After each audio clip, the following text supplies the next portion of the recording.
तात्या। हाँ, कौन जमदाड़े? हाँ। मैंने तो नहीं बुलाया। अभी हजामत की जरूरत नहीं है। नहीं नहीं, मैं तो काशीबाई के काम से यहाँ आया था। वो विधवा आपके यहाँ जो रहती है। उसका क्या काम? तो उसका सिर मुड़ने आया है? हाँ, उसने ही तो संदेशा भेजा था। तूने हिम्मत कैसी की?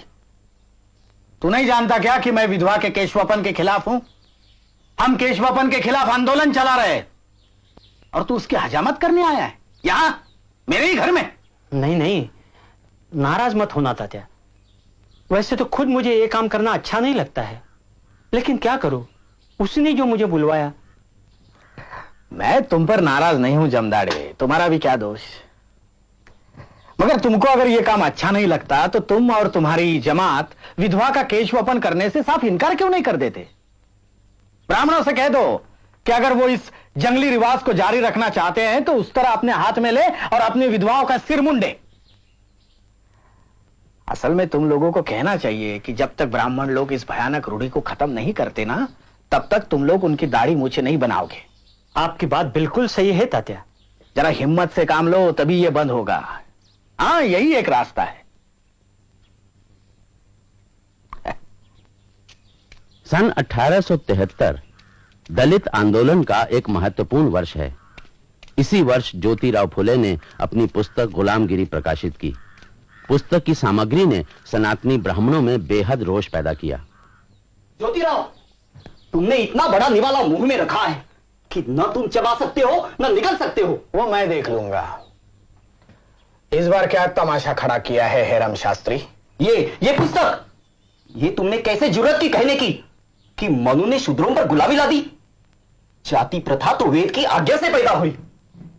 अब यह क्या तुम्हारा दावा है कि वेदों को भगवान ने नहीं लिखा? मेरा पक्का विश्वास है हेरम शास्त्री कि इस संसार की कोई भी पुस्तक भगवान या किसी देवता ने नहीं लिखी है। अगर कुछ लोगों को यह मानने में परम आनंद होता है कि वेदों का निर्माण ईश्वर ने किया है तो वो खुशी से अपना भ्रम पाला करें, लेकिन शूद्रों और अतिशूद्रों को इस भ्रम से दूर ही रहना चाहिए, क्योंकि ये धार्मिक कहलाने वाले ग्रंथ ही उन्हें गुलामी में जकड़ते हैं। ज्योतिराव, तुम लोगों को ब्राह्मणों से नफरत करना सिखा रहे हो। बिल्कुल नहीं, ब्राह्मणों को मैं अपना भाई मानता हूं और इसीलिए उनके काले कारनामों पर शर्मिंदा हूं। ब्राह्मणों से मेरी कोई दुश्मनी नहीं है। मेरा सारा संघर्ष ब्राह्मणवाद के खिलाफ है। हेरम शास्त्री, आप जितने जल्दी समझेंगे कि शूद्र जन ही इस देश की जीवन शक्ति है, उतना ही अच्छा। अब तुम्ही से सलाह लेना बाकी बचा था। देखो ज्योतिराव, हम बता देते हैं, ऐसी उल जलूल और गाली गलौज वाली किताबों से तुम समाज की सेवा नहीं कर सकते, समझे?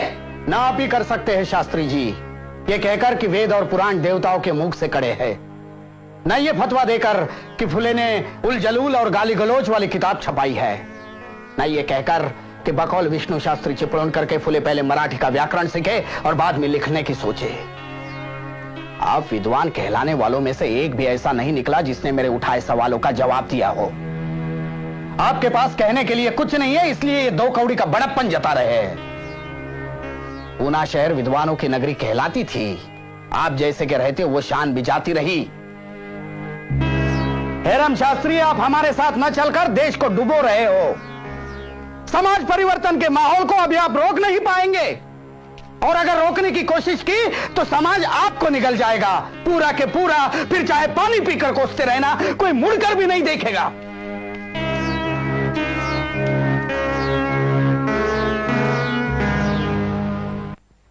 गुलामगिरी पुस्तक की सफलता से उत्साहित होकर ज्योतिबा फुले ने सन 1873 में सत्यशोधक समाज